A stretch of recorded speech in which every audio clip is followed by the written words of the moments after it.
What's known as cancel culture is sparking debates over whether it helps usher in change or simply threatens freedom of expression.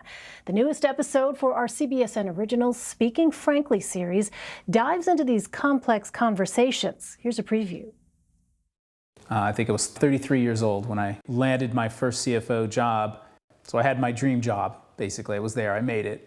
I'd just been awarded $1 million of stock in the company, and it was about 2 weeks after being awarded that stock grant, I did the video protest.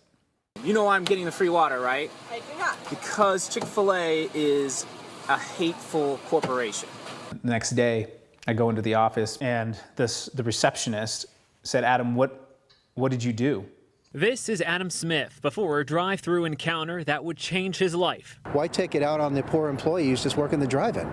It was a year after the Chick-fil-A video, after having gotten job offers and rejections, is when my mind started playing tricks and said, this is going to be like this forever.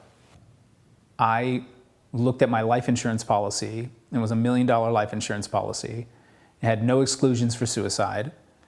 And I started contemplating that for a few weeks.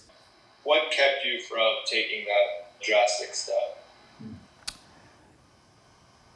I knew that it would get better. I just didn't know how. And I knew my children needed me. They needed me alive. They needed me well, put back together. For more on this, Adam Yamaguchi joins me now. He's the executive producer of CBSN Originals. Hi there, Adam. I mean, just that clip is so incredibly powerful, and this topic is really coming up more and more. First of all, for people who aren't familiar with this, can you explain what does it mean to be quote-unquote canceled? Sure. Cancel culture is essentially the withdrawal of public support for a person. And, in many ways, cancel culture has existed for a long time. You think back, people have been banished or shunned by society for operating outside the social norms of a society for as long as we can remember. What we're seeing now, though, is an acceleration of that, thanks in large part to social media. People now have the power. Ordinary people who didn't have a voice before now have the ability to take their grievances online, to call out the rich, the powerful, the famous, and to hold them accountable for their words and their actions in the past. And oftentimes this sort of falls within the realm of insensitive comments or offensive comments in the areas of race, gender, culture. There may be attacks on certain communities, such as the LGBTQ community. And so what we're seeing, though, now is a little bit of an evolution as we saw cancel culture really take root during the Me Too movement. And certainly we're seeing a lot of this play out again in this moment of reckoning that society is facing on race and culture. We're seeing companies, organizations, people being canceled for being on the wrong side of progress.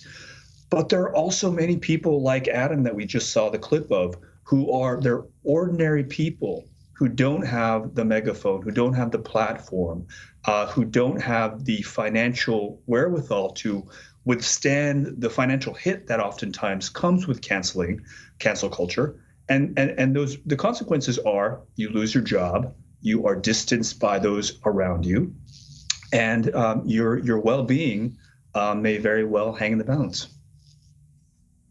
And I wonder, Adam, there seems to be this sort of division when it comes to how people view this. Why does that exist? Why are people so divided on it? Yeah, cancel culture, as I mentioned earlier, is largely driven by values. And when we talk about values, that very easily seeps into politics. Those who drive cancel culture are generally people who are looking for progress as a society. The idea is to try to create a society in which racism, sexism, all sorts of phobias are diminished, and so it just naturally becomes a politicized issue. Those who are opposed to cancel culture say, look, this environment that we live in today it's far too easy to offend anybody for anything.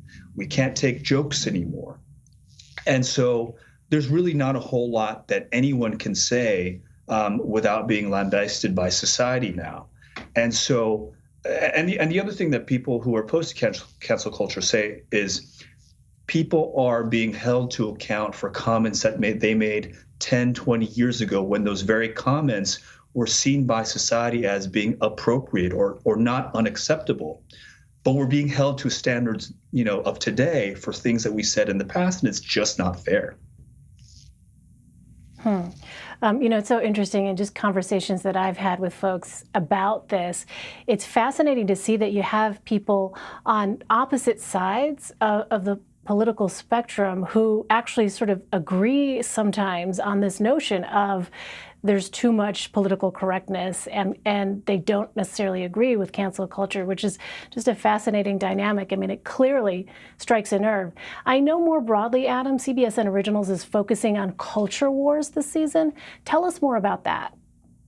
Sure. And I would say that cancel culture certainly is a part of the culture wars that we are experiencing. We decided to focus on this broad topic because we're less than 3 months from a presidential election. And I think that the divisions that we see across this country are at a level that we have not seen in a generation. Certainly in my lifetime, I have not seen us as split as we are. Cancel culture, culture wars are all a part of that. And so we're really asking the question, does the conflict over words and ideas lead us to making societal progress on the issues that bedevil us? Or are we simply papering over those real issues and distracting ourselves with words that just make us feel good and coddle us? And so we're looking at cancel culture as well as, I should say, the broader topic of culture wars through the lens of a few different things. Next week we'll be looking at the idea of fat shaming and whether fat shaming or the celebration, rather, I should say, of all body sizes is a good thing that we should be viewing as progress, or is it actually distracting us from health issues that may inflict those that are considered obese? We're also looking at online censorship. Who gets censored online? For what reason? Both sides of the political spectrum will oftentimes claim that their side is unduly and unfairly targeted by social media censors. All right. Well, I mean, really compelling topics. I can't wait to watch, especially your latest one here, the cancel culture documentary. Adam Yamaguchi. Adam, great to see you. Thank you so much. Thank you as well, Elaine.